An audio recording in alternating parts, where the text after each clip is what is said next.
Varicose veins కి సరైన చికిత్స కోసం సంప్రదించండి ఎవిస్ హాస్పిటల్. మీరు చాలా బాధలో ఉన్నారు.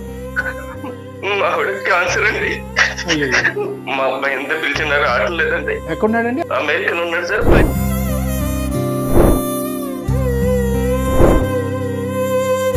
నువ్వు వెళ్ళి పుట్టిన బిడ్డోడు కాదురా, నేను తప్పే తీసుకున్నానని చెప్పారు సార్. తర్వాత మీకు ఎవరైనా సంతానం కలిగారండి?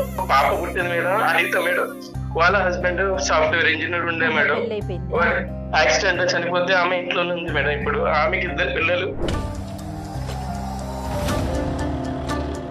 వాడు ఇంకా మా దగ్గర ఉంటాడు కదా అని మా చెల్లెలు కూతురికి ఇచ్చి పెళ్లి చేయాలని నేను నిర్ణయించుకున్నాను సార్.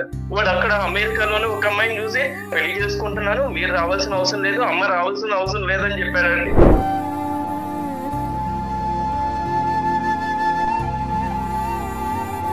మా ఫ్యామిలీ గురించి మేము మాట్లాడుకుంటాం కదా, మీరు ఎందుకు మాట్లాడుతున్నారు? మీరు ఫోన్లు ఎత్తక, మీరు మెసేజ్లకు రెస్పాండ్ అవ్వక మా వరకు వచ్చారు రామకృష్ణ గారు, మీ తండ్రి గారు. మీ అమ్మ చావు బతుకులు కొట్టు బిడ్డ అది చనిపోయిందా? ఎవరు తల్లి అంటే ఎవరు? నన్ను కన్న వాళ్ళు నా తల్లిదండ్రులు, నన్ను పెంచిన వాళ్ళు కాదు. ఆయన వాయిస్ వినడానికి నాకు చిరాకు ఉంది ఇప్పుడు. ఓ మై గాడ్, ఇరిటేటింగ్ గా ఉంది అంతా. ఎక్కడ వినలేదు, చూడలేదు, చూడం కూడా.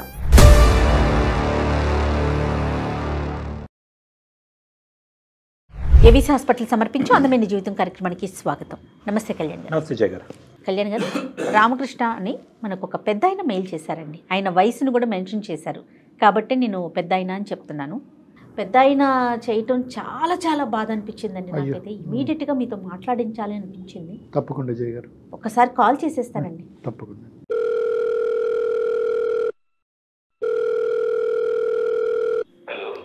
హలో, నమస్తే అండి. నేను జయానండి, అందమైన జీవితం ప్రోగ్రామ్ నుంచి కాల్ చేస్తున్నాను. సుమన్ టీవీ నుంచి కదమ్మా? అవునండి, అవునవును.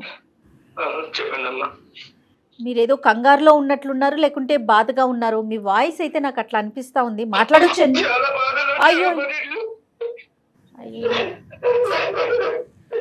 బాధపడకండి బాధపడకండి.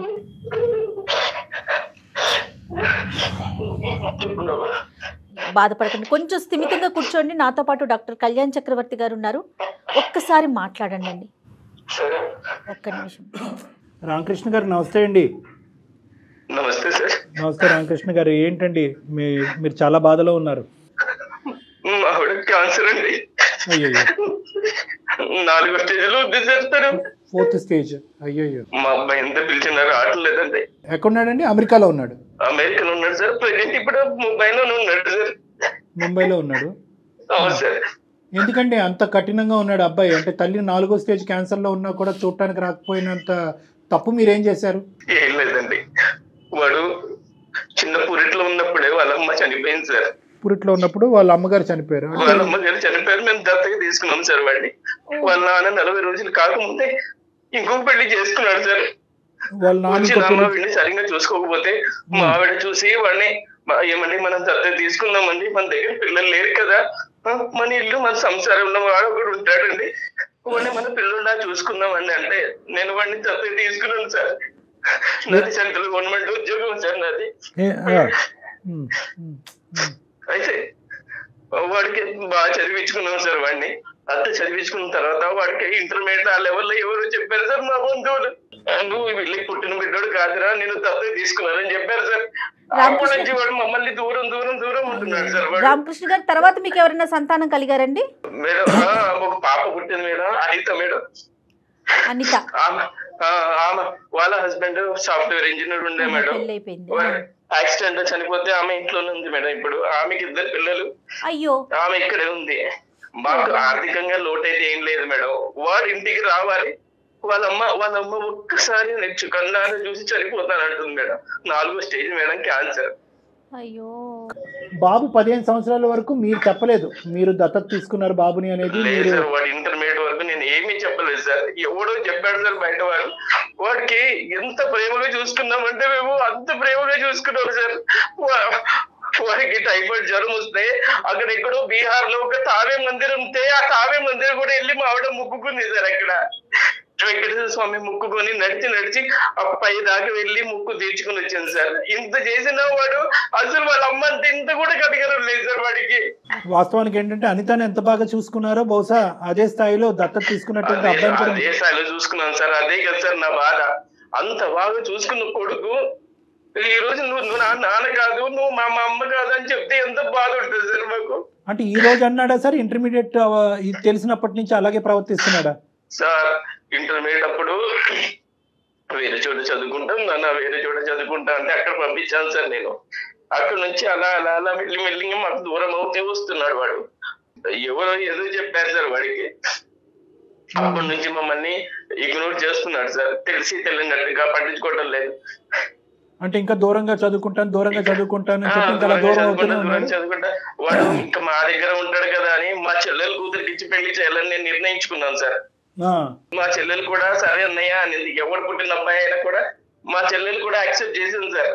వాడు అక్కడ అమెరికాలోనే ఒక అమ్మాయిని చూసి ప్రేమించి వాడు ఏం చేశాడు సార్, నాన్న మీరు ఎవరు రావద్దండి, అసలు ఎవరికి ఇన్ఫార్మ్ చేయొద్దండి, మన బంధువులకి ఎవరు చెప్పకండి, నేను ఇక్కడ పెళ్లి చేసుకుంటున్నాను, మీరు రావాల్సిన అవసరం లేదు, అమ్మ రావాల్సిన అవసరం లేదని చెప్పాడండి.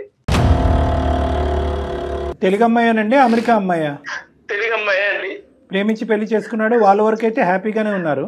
వాళ్ళ వరకు హ్యాపీగా ఉన్నారు సార్. కానీ ఒక్కసారి కూడా మమ్మల్ని చూడడానికి రావడం లేదు సార్. అంటే మాకు అర్థం కావట్లేదు, మీరు చేయని తప్పుకు మిమ్మల్ని ఎందుకు శిక్షిస్తున్నాడు మీ అబ్బాయి అనేది మాకు అర్థం కావట్లేదు. మీ కుటుంబ సభ్యులు అందరికీ తెలుసా ఈ అబ్బాయి దత్తత తీసుకున్నారు మీరు అనేది? సార్ మా కుటుంబంలో అందరికీ తెలుసండి ఈ అబ్బాయి మీద దత్తత తీసుకున్నామని. కానీ ఎవ్వరు అబ్బాయికి చెప్పలేదు. కానీ ఇంటర్మీడియట్ చదివేటప్పుడు మాత్రం ఎవరో చెప్పారో అప్పటి నుంచి మీరు మా తల్లిదండ్రులు కాదు కదా అని వాడు దూరం అలాగే వెళ్ళిపోతున్నాడు సార్. ఎస్పెషల్లీ దత్తత తీసుకునేటటువంటి కేసులతో నాకు చాలా అనుభవం 30 సంవత్సరాలు బట్టి. నేను అనేది ఏంటంటే దత్తత తీసుకున్నప్పుడు ఒకానొక సమయం సందర్భంలో ఒక కీలకమైనటువంటి వయసు, అది కూడా పీడియాట్రిక్ సైకియాట్రిస్ట్ డాక్టర్ చెప్తారు ఈ టైంకి మీ అబ్బాయి సూటబుల్గా ఉన్నాడు, మీ అమ్మాయి సూటబుల్గా ఉన్నాడు, ఈ టైం అప్పుడు డిక్లేర్ చేయండి అంటారు. డిక్లేర్ చేయమంటారు? చేయాలి, డిక్లేర్ చేయాలి. ఒక ఎస్పెషల్లీ ఏంటంటే కుటుంబ సభ్యులు అందరికీ తెలిసి ఉన్నప్పుడు. ఎందుకంటే లేదంటే ఇది చాలా ఎడ్జ్ మీద ఉంటుందమ్మా ఇష్యూ. ఏదన్నా కుటుంబ సభ్యుల మధ్యన ఈ కుటుంబానికి మధ్యన ఏమన్నా చిన్న తగాదా వచ్చిందంటే ఆ అబ్బాయికి చెప్పకూడనటువంటి విధంగా చెప్తే ఈ విధంగా మనుషులు మారిపోతూ ఉంటారు. మీరు ఎప్పుడు చెప్దాం అనుకున్నారు రామకృష్ణ గారు? నేను అసలు నా మనసులో వాడు వేరే అబ్బాయి అన్నది నాకు లేదు సార్. మా సొంత అబ్బాయి లాగే చూసుకున్నాను సార్. మీకు లేదు, కానీ వేరే వాళ్ళ ద్వారా ఇటువంటి పిల్లలు తెలుసుకుంటే కనుక వాళ్ళు ఎలా రియాక్ట్ అవుతారో అనేది కూడా మనం ఆలోచించాలి. అంటే మీరు ఎంత బాగా చూసుకున్నా కూడా నా తల్లిదండ్రులు వీళ్ళు కాదా, నన్ను పెంచి పెద్ద చేసినటువంటి తల్లిదండ్రులు వీళ్ళు కాదా అనేటటువంటి మనస్తాపం, బాధ ఏదైతే ఉంటుందో అది ఈరోజు మీకు నాకు ఎవరికి కూడా ఊహించుకున్నంత ఎత్తులో ఉంటుంది ఆ బాధ. అనితతో మాట్లాడతాడా మీ కూతురుతో? అమ్మాయితో కూడా ఏమైనా సంబంధం లేదా? లేదండి, అనిత మా దగ్గరే ఉంటుందండి. వాళ్ళ హస్బెండ్ యాక్సిడెంట్ లో పోయిన దగ్గర నుంచి అమ్మాయి మా దగ్గరే ఉంటుంది. అసలు సొంత అన్నలాగే ప్రేమిస్తుంది. అసలు మేము ఎప్పుడు ఇద్దరు పిల్లల్లో తేడా ఎప్పుడు చూపెట్టలేదు సార్. కానీ అతను అమెరికాకి వెళ్ళడానికి సపోర్ట్ అంతా మొత్తం చదివించటం, పెంచటం, పంపించటం మొత్తం మీరే చూసుంటారు కదండి? అన్ని మేమే చూసాం మేడం, నేను మా ఆవిడ. మీ అబ్బాయి పేరేంటి రామకృష్ణ గారు? హర్షద్ సార్. మేము హర్ష అని పిలుస్తాం. ఇప్పుడు హర్ష మనసులో ఈ విధమైనటువంటి ఒక అభిప్రాయం ఉంది, మిమ్మల్ని చూడకూడదు, మీ కుటుంబాన్ని కాదనుకుంటున్నాడు, పెంచినటువంటి తల్లిదండ్రులను వద్దనుకుంటున్నాడు అనేది ఇప్పుడు మీ భార్య గారు 4వ స్టేజ్ క్యాన్సర్లో ఉన్న తర్వాత తెలిసిందా? అంతకు ముందు నుంచే మీకు ఒక హింట్ ఉందా? సార్ అంతకు ముందు నుంచే ఉంది సార్. మాతో ఉండడం వాడికి ఇష్టం లేదు. నా కూతురికి ఎంత విలువిస్తున్నానో నా కొడుకు కూడా నేను అంతే విలువిస్తున్నాను సార్. ఇద్దరికి సమానంగానే పంచుతాను సార్ నేను. ఇది డబ్బుకి ఆస్తికి సంబంధించింది అంటే కనుక ఈ లెక్క ఇక్కడ వరకు కూడా వచ్చి ఉండేది కాదండి. ఫస్ట్ ఆఫ్ ఆల్ మనం కనుక్కోవాల్సింది ఏంటంటే ఆ అబ్బాయి మనసులో ఎటువంటి భావం ఉందన్నది మనం కనుక్కోవాలి. అసలు మనతో మాట్లాడితే కనుక అది ఒక మెట్టు ఎక్కినట్టే. మనతో అసలు మాట్లాడతాడా లేదా అనేది ఫస్ట్ మనం చూడాలి. ఆ అబ్బాయి ప్రస్తుతం ఎక్కడున్నాడు రామకృష్ణ గారు? సార్ ముంబైలో ఉన్నాడు సార్. ఏదో పని మీద వచ్చాడు వాడు. మరి మీరు ఫోన్ కలిపితే ఎత్తుతాడా లేదంటే మేమే కలపాలా? సార్ నేను కలిపితే అసలు ఎత్తడం లేదు సార్. నా కూతురు ఫోన్ ఎత్తడం లేదు వాడు. మనమే కలపాలి, మనమే కాల్ చేద్దాం. మీరు నెంబర్ ఫార్వర్డ్ చేశారంటే నేను ఒకసారి అతనికి కాల్ చేసి మాట్లాడతాను. సరే మేడం, నేను ఫార్వర్డ్ చేస్తున్నాను. రైట్ అండి, మీరు అట్లాగే హోల్డ్లో ఉండండి. హలో హర్షిత్ గారండి? హలో నమస్తే అండి హర్షిత్ గారు. నా పేరు జయ అండి. నేను సుమన్ టీవీ అందమైన జీవితం ప్రోగ్రామ్ నుంచి మాట్లాడుతున్నాను. నాతో పాటు డాక్టర్ కళ్యాణ్ చక్రవర్తి గారు ఉన్నారు. ఒక 5 మినిట్స్ మీతో మాట్లాడొచ్చా? అంటే ఒక చిన్న ఇష్యూ ఒకటి ఉండింది, దాని గురించి మాట్లాడదామని. సారీ అండి, మీ పర్మిషన్ లేకుండా మీకు కాల్ చేశాము. అందమైన జీవితం అని ప్రోగ్రామ్ని మనం కండక్ట్ చేస్తూ ఉంటాము. ఎవరైతే సమస్యతో ఉన్నారో వాళ్ళకి డాక్టర్ కళ్యాణ్ చక్రవర్తి గారు వాళ్ళ సమస్యకు ఒక పరిష్కార దిశగా మేము తీసుకెళ్తామండి. మా దాకా ఒక సమస్య వచ్చింది మీ ఫ్యామిలీకి సంబంధించి. మీరెవరండి మా ఫ్యామిలీ గురించి డిస్కస్ చేయడానికి?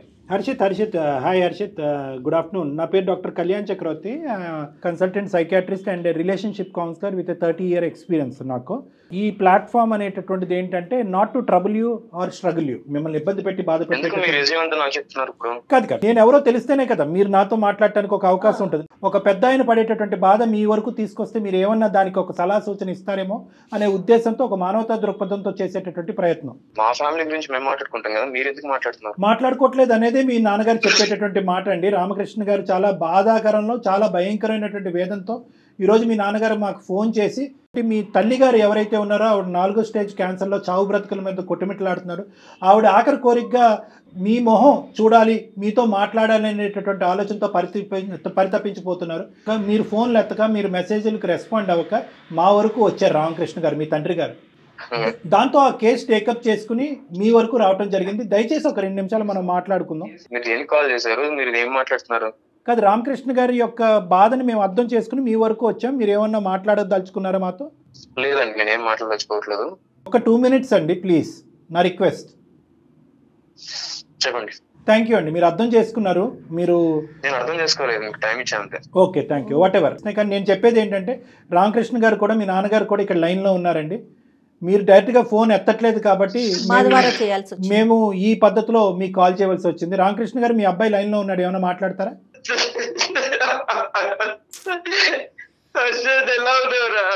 నేను బాగానే ఉన్నాను కానీ మీరు ఎందుకు ఇలా ఏడుస్తున్నారు ఇప్పుడు?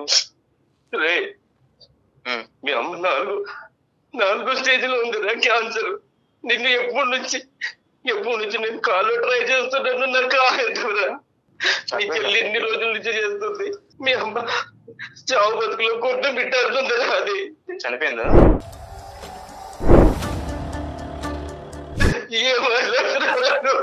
ఒక్కసారి వచ్చి చూడరా, ఒక్కసారి వచ్చి చూడరా.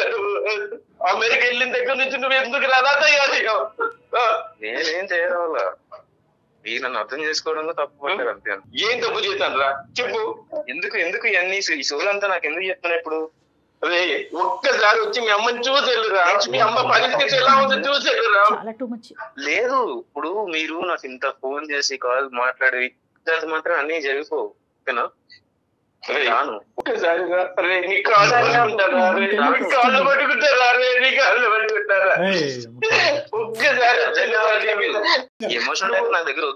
హర్షిత్, ఒక్క నిమిషం. రామకృష్ణ గారు ఒక్క నిమిషం, నేను ఉన్నాను ఇక్కడ. ఒక 2 నిమిషాలు మనం మాట్లాడుకుందాం. హర్షిత్, నువ్వు ఇంత కఠినంగా మాట్లాడుతున్నావు, కానీ నిన్ను నిలదీసి నిన్ను ఒక పద్ధతిలో మాట్లాడేటటువంటి కెపాసిటీ నాకు ఉన్నా కూడా నేను అలా మాట్లాడాలని అనుకోవట్లేదు. ఎందుకు అంటే కనుక ఈరోజు మీరెవరండి అని చెప్పి 2 నిమిషాల్లో నువ్వు ఫోన్ పెట్టేస్తే కనుక ఇంక ఈ కథ కంచుకెళ్ళినట్టే, మనం ఏం చేయలేం.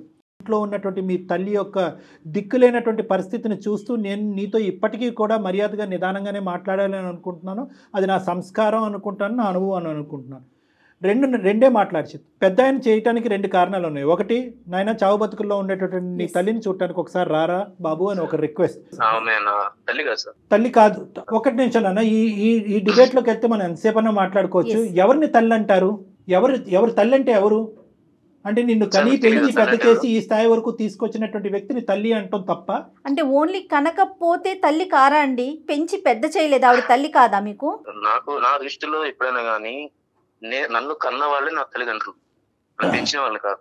సరే, మీకంటే ఇది పెట్టుకుని నేను బయట సమాజంలో నేను తిరగలేను. మీరు ఆ ట్యాగ్ గురించి బాధపడుతున్నారా? అంటే నాకు నన్ను ఆ ట్యాగ్ గురించి నేను అలా దూరం పెట్టింది కూడా దాని గురించి. నాకు అవసరం లేదండి అలాంటి రిలేషన్స్, నాకు అవసరం లేదు అలాంటి ఎమోషన్స్, నాకు వద్దు. అంటే ఎందుకు పేరు సంపాదించుకున్నాను, ఎందుకు అని చెప్పేసి నన్ను ఎవరు నోటీస్ చేయొద్దు. మీకు అనిపించేటటువంటి ఒక అంశం అంటే, నాకు ఏ తల్లి అయితే నన్ను కన్నదో ఆ తల్లి నన్ను పెంచి పెద్ద చేస్తే కనుక అది మీకు నచ్చుతుంది. ఏ తల్లి అయితే కనుక కనదో, ఏ తల్లి అయితే కనుక మమకారంగా మిమ్మల్ని పంచుతుందో ఆ తల్లి చేయనటువంటి పాపానికి ఈరోజు శిక్ష అనుభవించాలా?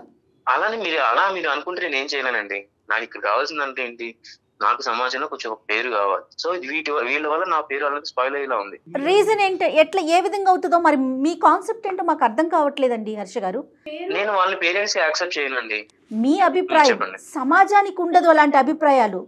అంటే అటువంటి అనుభవం మీకు ఏమన్నా ఉంటే ఉందా చెప్పండి. చెప్పండి. అంటే ఎవరన్నా మిమ్మల్ని చిన్న చూపు చేశారా, దత్తత తీసుకున్నారా, నువ్వు ఆవిడకు పుట్టినటువంటి బిడ్డ కాదు అని ఎవరన్నా మిమ్మల్ని చిన్న చూపు చేశారా? చాలా సందర్భాలు నేను ఫేస్ చేశాను కాబట్టి అంత పెంచిన వాళ్ళు కూడా నేను కాదని ఎందుకు వచ్చేసాను. నేను ఎంత బాగా హర్ట్ అయి ఉంటాను వాటి గురించి. నేను అలాంటి ఫేస్ చేశాను చాలా. సో దానివల్ల నేను వాళ్ళకి దూరం పెట్టేశాను అంతే. But where is this originating from అనేది ఒక్కసారి ఒక సైకాట్రిస్ట్గా అనలైజ్ చేసుకుంటున్నాను. ఎక్కడి నుంచి ఇది పుట్టుకొచ్చింది? ఎందుకంటే మీరు ఇంత కఠినంగా ఆవిడ ఉందా, చనిపోయిందా, మీరు ఎందుకు ఇలాంటి సీరియల్ నాటకం ఆడుతున్నారు, ఇలాంటి మాటలు అన్నా కూడా నేను మధ్యలో దూరి నా కోపాన్ని వ్యక్తపరచలేదు. ఎందుకంటే కనుక ఏదంటే 15 to 17 years వయసులో ఇంటర్మీడియట్ టైంలో ఎవరో మీకు వీళ్ళు కాదురా నీ తల్లిదండ్రులు వాళ్ళు అని చెప్పినప్పుడు మీ మనసు ఎంత గాయపడిందో అనేది నాకు అర్థమైంది. రెండోది ఏంటంటే కనుక ఒకటికి చాలా సందర్భాల్లో నువ్వు దత్తపుత్రుడు అనేటటువంటి మాట అనటం వల్ల మీ మనసు గాయపడి ఉంటుంది అనేది కూడా నాకు అర్థమైంది. కానీ నేను ఇంకొక యాంగిల్లోంచి వస్తున్నాను. అదేంటి అంటే కనుక ఏ తల్లి అయితే కనుక చనిపోకుండా మీరు అనాథ కాకుండా ఉండేటటువంటి పరిస్థితి ఆ తల్లి పెంచుంటే కనుక ఆ పేదరికంలో ఈరోజు మీరు అమెరికా వెళ్ళుండేవారా? ఈ స్థాయిలో మీరు ఉండేవారా? ఈ సంపాదన మీకు ఉండేదా? ఇది నెంబర్ 1. నెంబర్ 2 ఏంటంటే తల్లి చనిపోయినటువంటి మీ కన్న తల్లి ఈ జ్ఞాపకాలన్నీ మీకు గుర్తు చేస్తూ మిమ్మల్ని బాధపడుతున్నాను, ఏమనుకోవద్దు. మీ కన్న తల్లి చనిపోయినటువంటి 10 రోజులకో 15 రోజులకో ఆ మహానుభావుడు ఇంకో పెళ్లి చేసుకున్నాడు అనేటటువంటి ఆలోచన ఉన్నటువంటి కుటుంబంలో మీరు పెరిగి పెద్ద అయి ఉంటే కనుక సంతోషించి ఉండేవారా? అంటే మీ వాదనకి నేను ఏకీభవిస్తున్నాను. అంటే నా కన్న తల్లిదండ్రులు వేరే వాళ్ళు కాదు. మేమేమంటున్నా అంటే కన్నటువంటి వాళ్ళు ఎవరైనా కూడా పెంచినటువంటి వాళ్ళు మీకు ఆ సంతోషాన్ని సుఖాన్ని ఇచ్చేటటువంటి వాళ్ళు తల్లిదండ్రులు కాదు, దేవుళ్ళు అని అంటారు. ఒక అనాథగా ఉన్న ఒక బిడ్డను తీసుకొచ్చి పెంచి పెద్ద చేసి అమెరికా లాంటి కంట్రీకి పంపించడం వాళ్ళు చేసిన తప్ప అంటే అర్థం కావట్లేదు. అతను కాన్సెప్ట్ ఏంటంటే వాళ్ళని తప్పుగా చూపెట్టట్లేదు, కానీ ఇతనికి పడినటువంటి ఆ బీజం ఏదైతే చిన్నప్పటి నుంచి నలుగురు 4 విధాలుగా మాట్లాడుకుని నుంచి ఇతన్ని హేళన చేసి వెక్కిరించేటటువంటి ప్రయత్నం చేశారో ఆ ట్యాగ్ లైన్కి కారణమైనటువంటి వాళ్ళు వీళ్ళే నన్ను పెంచినటువంటి దత్తత చేసినటువంటి ఈ తల్లిదండ్రులు లేకపోతే నాకు ఆ ట్యాగ్ ఉండదు కదా అని చెప్పి. కరెక్టే. ఆ తల్లిదండ్రులు లేకపోతే ఈ రోజు మీరు ఎక్కడున్నారు? నన్ను మీరు ఎందుకు పెంచారు, నన్ను పెంచకుండా ఉంటే బాను, నా గాలికి నన్ను వదిలేసేటటువంటి మాట ఈ రోజు మీరు సుఖంగా సంతోషంగా అమెరికాలో దర్జాగా బతుకుతూ ఉన్నప్పుడు అడిగేటటువంటి మాట కాదండి. ఒకప్పుడు వాళ్ళు పెంచకపోతే కనుక మీరు ఎక్కడో ఏదో చేసుకుంటూ బతుకుండేవారు. అప్పుడు కూడా ఈ మాట అన్ని ఉండేవారా? ఇదేంటి ఇంత అన్యాయం చేశారు నా కన్న తల్లిదండ్రులు, ఈ సమాజంలో నన్ను పెంచి పెద్ద చేసేటటువంటి ఒక నాదురే లేదు అని అప్పుడు బాధపడి ఉండేవారా? ఈ రోజు మీరు కంఫర్ట్ జోన్ లోకి వచ్చాక మీరు అంటున్నారు నన్ను ఎందుకు పెంచారు. కంఫర్ట్ జోన్ లోకి అది నా తెలివి వల్ల వెళ్ళానండి. నా తెలివి వల్ల నా చదువు వల్ల నేను అలా వెళ్ళాను. ఏదైనా అమౌంట్ ఏమైనా కావాలంటే చెప్పండి పంపిస్తాను నేను, అంతేగాని మీరు ఎవరిని కొనక్కర్లేదు. అటువంటి దిక్కు లేనటువంటి స్థితిలో వాళ్ళే లేరు. వినండి హర్ష గారు 2 నిమిషాలు. ఎందుకంటే ఈ రోజు మీరు ఫోన్ పెట్టేస్తే కనుక ఆ మహానుభావుడికి ఇంకా కొడుకు అనేటటువంటి దిక్కు లేకుండా అతను ఇంకో దేనగాథలోకి వెళ్ళిపోతాడు. కాబట్టి అతను పాయింట్ ఆఫ్ వ్యూలోంచి నేను చాలా ఇదిగా మాట్లాడుతున్నాను. ఏమండి మీకు తెలుసు మీ తెలివితేటల వల్లే వెళ్ళిపోయారు అక్కడికి. మీరు అమ్మ నాన్న పిలటానికి కూడా ఇష్టపడట్లేదు. ఇంతసేపు మాట్లాడుతున్నా నాన్న అని పదం రాలేదు మీ నోట్లో. నాన్న అనే పదం అని ఇంకో 4 తిట్లు తిట్టినా బాగానే ఉండేది. ఆ మహానుభావుడు ఇంతటితో సరిపెట్టుకుంటానని ఫోన్ పెట్టేసి ఉండేవాడు. నాన్న అనే పదం కూడా రాలేదు. అంత పాపం ఏం చేశారండి వాళ్ళు? మిమ్మల్ని పెంచటమే తప్ప అంత పాపం ఏం చేశారండి? ఈరోజు ఆవిడ క్యాన్సర్తో చచ్చిపోతుంది. హర్ష గారు ఒక్కసారి మా ఆవిడతో మాట్లాడిస్తాం సార్ మా బాబు. బహుశా కొడుకు ఎక్కడో ఉన్నాడు ఏదో చేసుకుంటున్నాడు అని ఫోన్ ఎత్తట్లేదని అనుకునేటటువంటి తత్వం వేరో, ఫోన్ ఎత్తిన తర్వాత ఇప్పుడు ఇక్కడ ఎవరు చనిపోయారని చెప్పి ఏడుస్తున్నాం అనే మాట ఇంకా భయంకరంగా ఉంటుంది. దయచేసి ఆవిడకి ఈ మాటలు వినిపించకూడదు. మనం ముగ్గురు మాట్లాడుకుందాం. హర్ష ఒక్క నిమిషం. హర్ష చెప్పండి ప్లీజ్ నాన్న ప్లీజ్. మరీ ఎంత కఠోరంగా మాట్లాడితే నేను ఏమీ మాట్లాడలేను. ఖచ్చితంగా కఠోరమే నాన్న. ఇది కఠినత్వం. కొన్ని వేలాది లక్షలాది మంది ఈ ప్రోగ్రామ్ చూసేటటువంటి వాళ్ళు డాక్టర్ గారు మీరు అంత మర్యాద ఇచ్చి అంత నెమ్మదిగా అతనితో ఎందుకు మాట్లాడుతున్నారు అని అనేటటువంటి వాళ్ళు. అదే ఎందుకు నేను ఎటు పోదు కదా. కాకపోతే నా ఇంటెన్షన్ అది కాదు, నాకు వాళ్ళు వద్దు, అది నాకు మెయిన్ ప్రాబ్లం. నాకు వద్దు కాదండి, ఎవరో ఏదో చేసిన దానికి సార్ కొద్దిసేపు నేను మాట్లాడాలంటే ఆయన సైలెంట్ గా ఉంటానండి. రామకృష్ణ గారు అతను ఏదో చెప్తారంటే వినండి. నా మెయిన్ పాయింట్ ఏంటంటే నాకు వాళ్ళు వద్దు సార్. మీరు స్టార్టింగ్ నుంచి 10 నిమిషాలు కాదు, ఎంత స్టార్టింగ్ ఎంత ఒక 2 minutes అడిగారు కదా, మీరు 15 minutes టైం ఇచ్చినా కూడా నేను ఏదో చెప్తాను లాస్ట్ కూడా. నాకు తన అవసరం లేదు, వాళ్ళ అవసరం లేదు నాకు. తన మనసుకి పడిన గాయం కోసం వీళ్ళని ఇబ్బంది పెట్టడం కష్టం కాదు కదా. ఎంత గాయపడి ఇంత గాయపడదు మేడం. హర్ష గారు మీరు చెప్పింది అయ్యిందా? మళ్ళీ నేను టైం ఇవ్వలేదు అంటారు, నేను మాట్లాడచ్చా? చెప్పండి. మీ తల్లిదండ్రులు ఇప్పటి వరకు 25-26 ఇయర్స్ వచ్చేంత వరకు మిమ్మల్ని ఎలా పెంచేవారు అనేది ఒక్కసారి మీ మాటల్లో మీరు చెప్పండి. ఏదైనా లోటు చేశారా? ఇవ్వకూడదు ఏదైనా ఇచ్చారా? ఇవ్వాల్సింది ఏదైనా ఇవ్వకుండా ఉన్నారా? ప్రేమ ఆప్యాయత అనేటటువంటిది పెంచుకున్నటువంటి అనితతో సరి సమానంగా కానీ లేదంటే దానికి మించైనా కూడా మిమ్మల్ని బాగా చూసుకున్నారా? ఎక్కడైనా లోటు జరిగిందా? ఒక్క మాటలో చెప్పండి. లేదు, నాకు ఎక్కడ తేడా చూపించలేదు.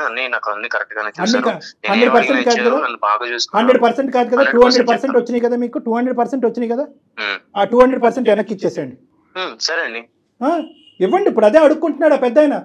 మాకు కావాల్సిన ఈ వృద్ధాప్యంలో ఉండే చావు బ్రతుకుల్లో ఉండేటటువంటి మమ్మల్ని ఇద్దరిని ఆ ప్రేమ ఆప్యాయత ఇవ్వండి, మీరు ఇచ్చేటటువంటి డబ్బులు అక్కర్లేదు. ఇవ్వనండి, ఇవ్వలేను. ఇప్పుడు నాకు వద్దనే కదా మీరు పాయింట్ మర్చిపోతున్నారండి. వాళ్ళు వద్దని చెప్తున్నారు. మళ్ళీ ఏం సరే ఆయన మధ్యలో ఆయన వాయిస్ వినడానికి నాకు చిరాకు ఉంది. ఇప్పుడు ఓ మై గాడ్, ఇరిటేటింగ్ ఉంది అంతా. ఎక్కడ వినలేదు, చూడలేదు మేడం. ఇది చూడడం కూడా ఇది వన్ సైడెడ్ సమస్య. పోనీ మా నాన్న ఆ వయసులో ఇలా చేశాడు, మా అమ్మ ఇలా చేసింది కాబట్టి నేను ఇంత కఠినంగా మారిపోయాను, నా కోడల్ని నా భార్యని ఇలా నాన్న మాటలు అన్నారు కాబట్టి నా భార్యని తీసుకుని నేను అమెరికా వచ్చి చూపించారు.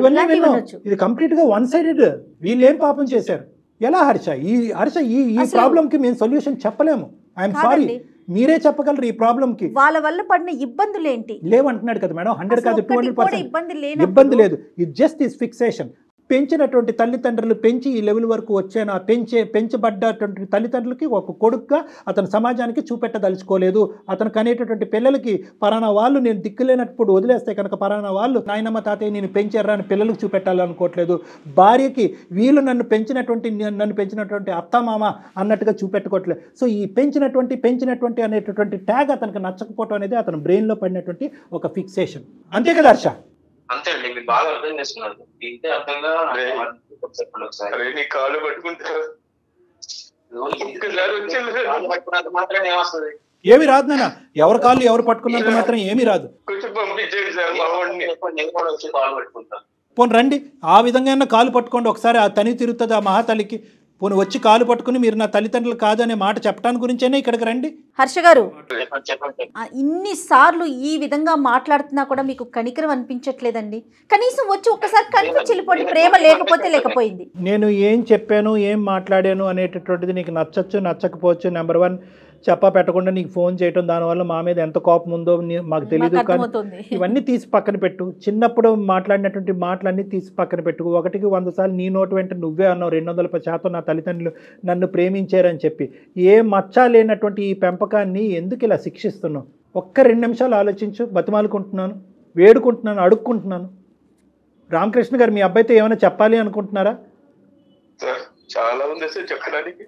మీ అమ్మ చేసిన తప్పేమన్నా ఉందారా? నేనేమన్నా తప్పు చేస్తే నన్ను శిక్షించరా? ఒక్కసారి నేను ఏం చేయటం కాదు నన్ను, ఏం చేయాలో నీకు తెలుసు. మేం చెప్పేవాళ్ళం ఎవరు నీకు తెలుసు. నీది మరీ అంత కఠోరమైనటువంటి మనసు కాదు. నువ్వు ఎందుకు అలా మారిపోయావు మాకు అర్థం కావట్లేదు. ఒక్కసారి 4 మెట్లు దిగి మీ నాన్నగారు వేడుకునేటటువంటిది ఏంటి అన్నది ఒక్కసారి కళ్ళు మూసుకుని ఆలోచించండి, అన్ని క్లియర్ అవుతాయి. సార్ అక్కడికి వచ్చిన తర్వాత నాకు వాళ్ళ రిలేషన్స్ ఎవరైతే ఉన్నారో వాళ్ళందరూ వచ్చి నన్ను పాయింట్అవుట్ చేసి మాట్లాడతారు, నాకు నచ్చదు. ఇంకొకటి ఏంటంటే చిల్లి భర్త లేడు, చిల్లి పిల్లలు ఇలా అని చెప్పేసి ఈ రిలేషన్స్ ఈ ఎమోషన్స్ అన్ని తీసుకొచ్చి నన్ను ఎత్తులు పెట్టద్దు అని చెప్పండి సార్. నేను వచ్చి కామ్గా చూసి ఓకే ఆవిడ హెల్త్ బాగాలేదన్నారు, ఓకే నేను వచ్చి చూసి వెళ్ళిపోతాను అంతే. ఇది కూడా నేను రాకూడదనే డిసైడ్ అయ్యాను. కాకపోతే వీరు నా ఫ్యామిలీ అని మీరు అంటున్నారు.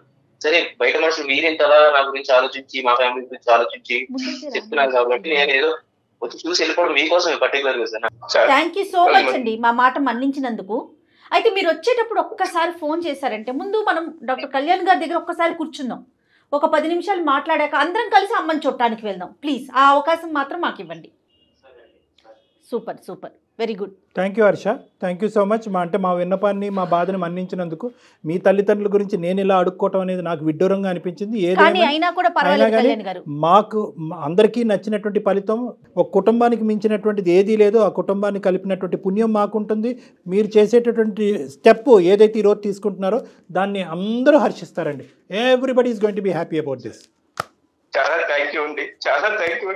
అతను వస్తాడు, అంత మంచిగా జరగబోతుంది. ధైర్యంగా హ్యాపీగా ఉండండి. ముందుగా మీ భార్య గారికి జరిగినటువంటి సంభాషణ కూడా ఆవిడకు ఒకసారి తెలియపరిచి గుండె ధైర్యం చేయండి. థ్యాంక్ యూ రామకృష్ణ గారు.